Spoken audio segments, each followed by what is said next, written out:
میں تو Usama bin Laden سے ملا ہی نہیں. آپ ملے ہوں گے, میں نہیں ملا. اللہ تعالیٰ فرماتے سورہ حجرات میں سورہ نمبر 49 آیت نمبر 6 میں, جب بھی کوئی آپ کو انفارمیشن کوئی چیز معلوم پڑتی ہے, خصوصاً اگر فاسق کے ذریعے ہے, تو اس کی تحقیق کرو. سو مجھے پتا نہیں, جو یہ CNN کہہ رہی ہے کہ اسامہ بن لادن نے WTC کو گرایا, اسامہ بن لادن تو کہتا میں نہیں گرایا. تو نہ میں اسامہ بن لادن سے ملا, تو میں یہ بھی نہیں کہتا اسامہ بن لادن قرآن حدیث پہ ہے یا نہیں ہے. اللہ عالم, اللہ عالم. اگر ہے تو جنت میں جائے گا, نہیں ہے تو نہیں جائے گا. مجھے ضروری نہیں کہ اسامہ بن لادن سے ملنا میرا فرض ہے, ٹھیک ہے نا. وہ آخرت کے دن میں فیصلہ ہو جائے گا. اللہ تعالیٰ آپ سے بھی نہیں پوچھے گا کیا وہ مجاہد تھا کہ دہشت گرد تھا, وہ اللہ تعالیٰ فیصلہ کریں گے. سوال نمبر 2 کہ کشمیر میں جو لوگ جھگڑ رہے ہیں کیا وہ قرآن اور حدیث کے روشنی میں ہے کیا نہیں. میں کشمیر میں لاسٹ ایئر 2003 میں تقریباً 1 سال پہلے گیا تھا. آپ دیکھتے ہیں کہ کشمیری لوگ الگ الگ وجہ کے لیے جھگڑ رہے ہیں. اگر وہ وجہ قرآن اور حدیث سے صحیح ہے تو صحیح وجہ, اگر خلاف ہے تو خلاف ہے. یہ کہنا کہ سارے کشمیر قرآن حدیث کے اوپر ہے یا سارے کشمیر نہیں ہے, یہ بالکل غلط ہے. کچھ لوگ قرآن اور حدیث کی روشنی میں جدوجہد کر رہے ہوں گے تو صحیح جہاد کر رہے, کچھ لوگ اپنے ذاتی فائدے کے لیے ایک دوسرے کا قتل کر رہے, وہ بالکل غلط ہے. تو ہم دیکھتے ہیں کہ کئی بار کئی لوگ اپنے ذاتی فائدہ اپنا بنا لیتے ہیں. تو میں یہ نہیں جانتا ہوں خصوصاً کون کشمیری کیا کر رہا ہے. تو اسی لیے یہ کشمیر عام لوگ قرآن حدیث پہ عمل کر رہے کیا نہیں, آپ کو اس سے پوچھنا چاہیے جو پالیٹکس کے اندر ایک ماہر ہے. اللہ تعالیٰ فرماتے سورہ نحل میں سورہ نمبر 16 آیت نمبر 43, اور اللہ تعالیٰ فرماتے سورہ نمبر 21 آیت نمبر 7 میں فَاسْأَلُوا أَهْلَ الذِّكْرِ إِن كُنتُمْ لَا تَعْلَمُونَ. اس سے پوچھو جو اس فن کا ماہر ہے. میں پالیٹکس کے فن میں ماہر نہیں ہوں, میں دائی ہوں, تو کس طریقے سے جواب دینا غیر مسلم کو بولوں گا. لیکن پالیٹکس میں کشمیری لوگ کیا کر رہے ہیں, افغانی لوگ کیا کہہ رہے ہیں, وہ میں نہیں کہہ سکتا ہوں. میں اس فن کا ماہر نہیں ہوں. اگر کہوں گا تو قرآن کے خلاف جائیں گا. آپ اس سے پوچھو جو ماہر ہے. میں اس فن کا ماہر نہیں ہوں, میں دعوتی میدان کا ماہر ہوں. آپ بھگوت گیتا کے بارے میں پوچھئے, رامائن کے بارے میں پوچھئے, ہندوازم کے بارے میں پوچھئے, عیسائیت کے بارے میں پوچھئے, یہ افغانستان کے بارے میں یا کشمیر کے بارے میں. میں اس فن کا ماہر نہیں ہوں, لیکن یہ جانتا ہوں میں کہ جہاں تک کہ افغانستان کا تعلق ہے, طالبان کا تعلق ہے,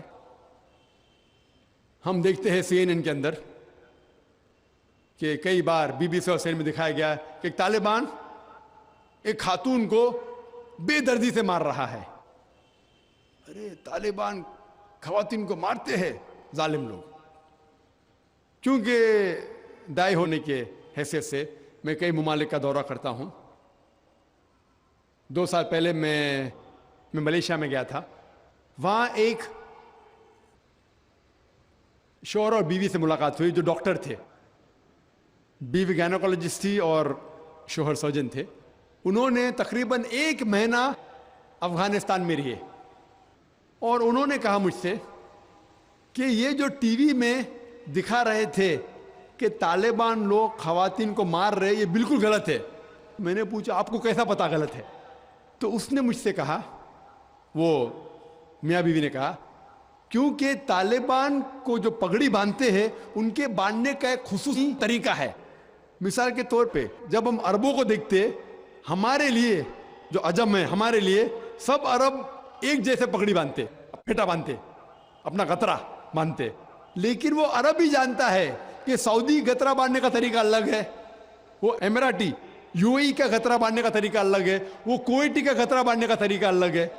وہ پہچان سکتے. ہم نے اسی طریقے سے وہ طالبان کی پگڑی باندھنے کا طریقہ الگ ہے.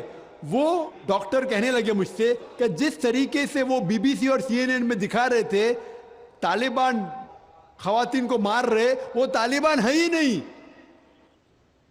وہ ایکٹر لوگ کو لے کے آئے تھے, لیکن بیوقوف تھے کہ ایکٹنگ میں برابر سے نہیں کیے, وہ کپڑے برابر نہیں تھے. میں نے تقریر سنی ایک رپورٹر جس کا نام ہے یوان ریڈلی, یوان ریڈلی ایک برٹش رپورٹر ہے.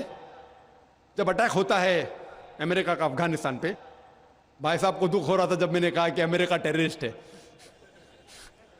دکھ ہو رہا تھا ان کو. جارج بش اگر آپ کے رشتہ دار تو معافی چاہتا ہوں میں.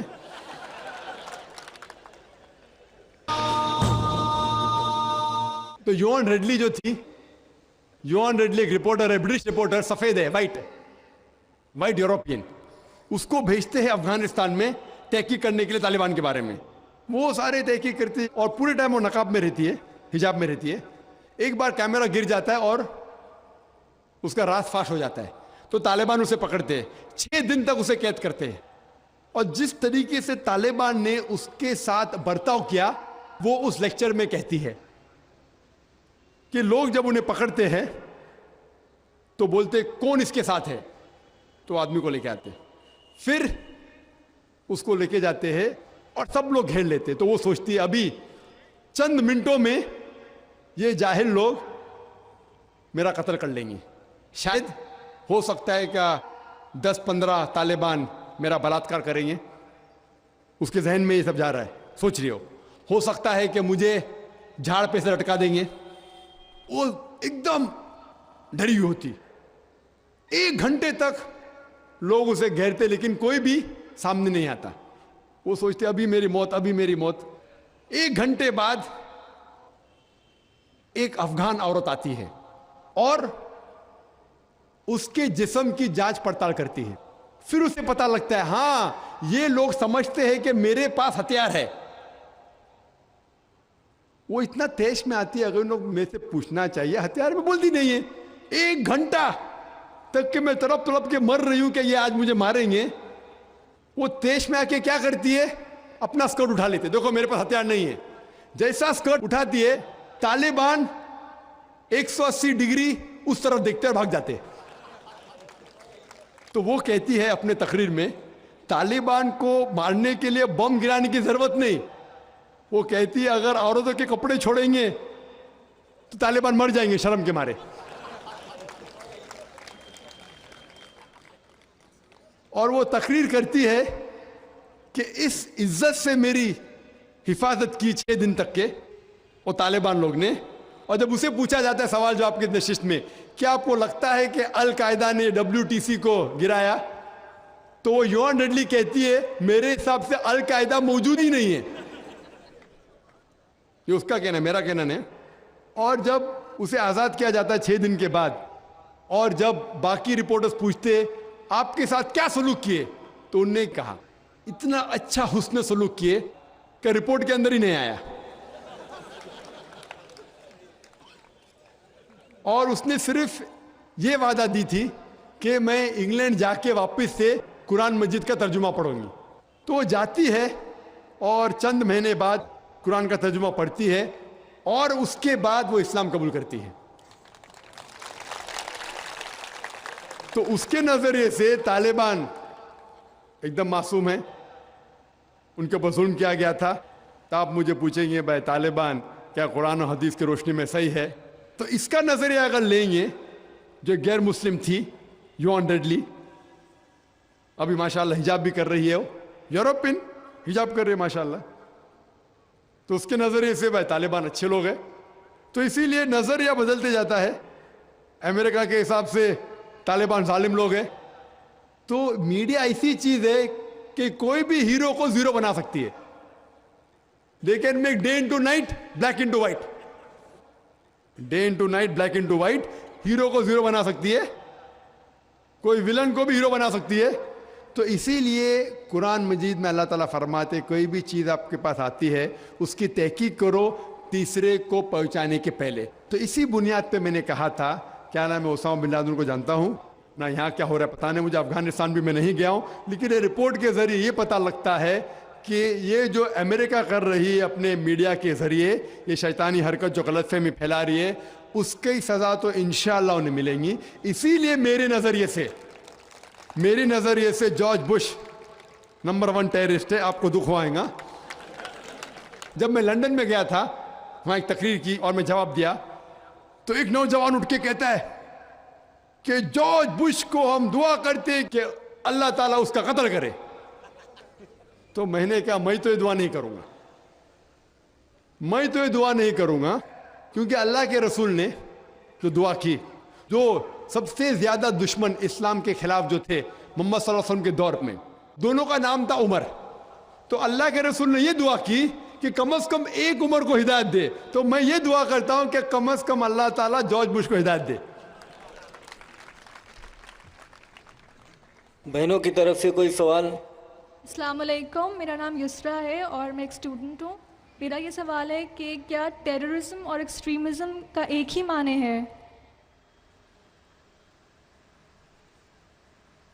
بہن نے سوال کیا ہے کیا ٹیررزم اور ایکسٹریمزم کا ایک ہی معنی نہیں, دونوں الگ معنی ہیں. ٹیررزم مطلب جو دہشت گرد ہے, جو انسان کے دل میں دہشت پیدا کرتا ہے. ایکسٹریمسٹ مینس شدت پسند. ٹیررسٹ میں ٹیررزم کرتا ہے, جیسا میں نے تقریر میں کہا کہ غلط لوگوں کے دل میں دہشت پیدا کرنا اچھی بات ہے, اچھے انسان معصوم کے دل میں دہشت پیدا کرنا غلط ہے. ایکسٹریمزم مطلب شدت پسند. تو لوگ کہتے ہیں مسلمان شدت پسند ہے, اور بہت سے مسلمان اپنے بچاؤ کے لیے نہیں میں شدت پسند نہیں ہوں, میں کہتا ہوں میں شدت پسند ہوں, لیکن شدت پسند صحیح چیزوں میں. مثال کے طور پر ایمانداری کے میدان میں شدت پسند ہوں,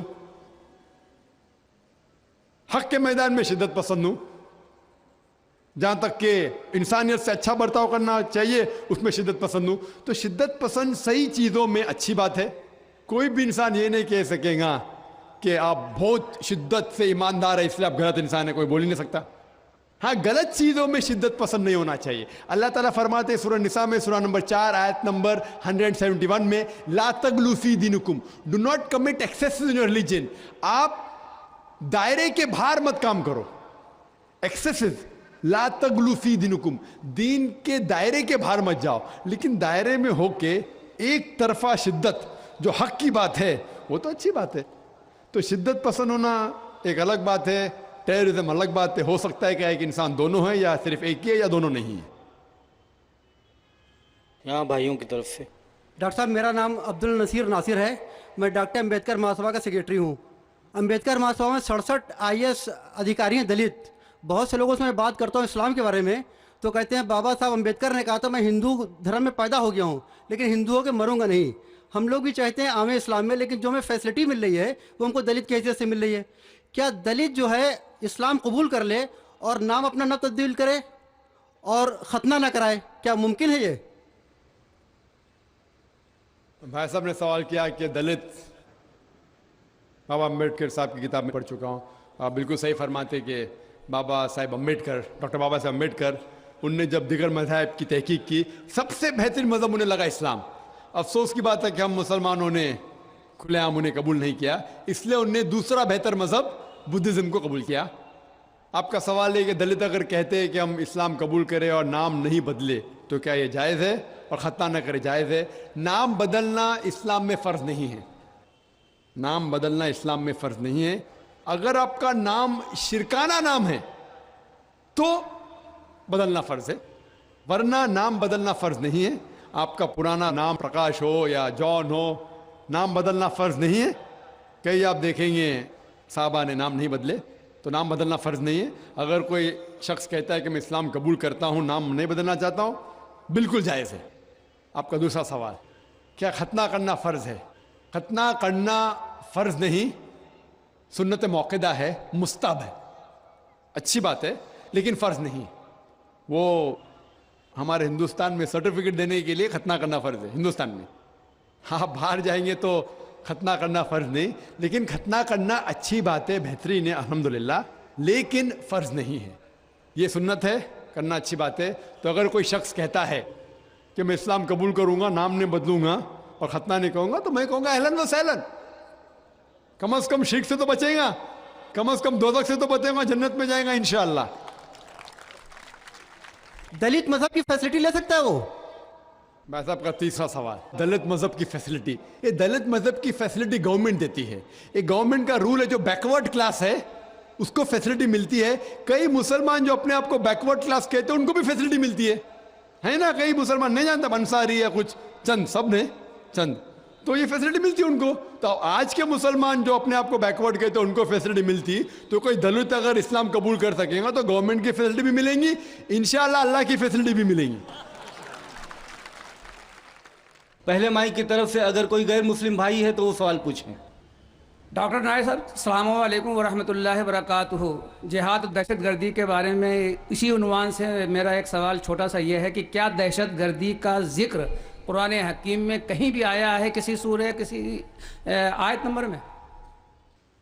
بھائی صاحب کا سوال ہے کہ دہشت گردی کا ذکر کہیں قرآن مجید میں آیا ہے, اور میں تقریر میں بھی حوالہ دیا اس آیت کا کہ جو لفظ انگلش میں کہتے ہیں ٹیررسٹ, اردو میں کہتے ہیں دہشت گرد, اور یہ لفظ جو ہے یہ قرآن مجید میں ہے سورہ انفال میں, سورہ نمبر 8 آیت نمبر 60 میں, کہ اللہ تعالیٰ فرماتے ہیں کہ وہ لوگ جو حق کے خلاف ہے ان کے دل میں دہشت پیدا کرو.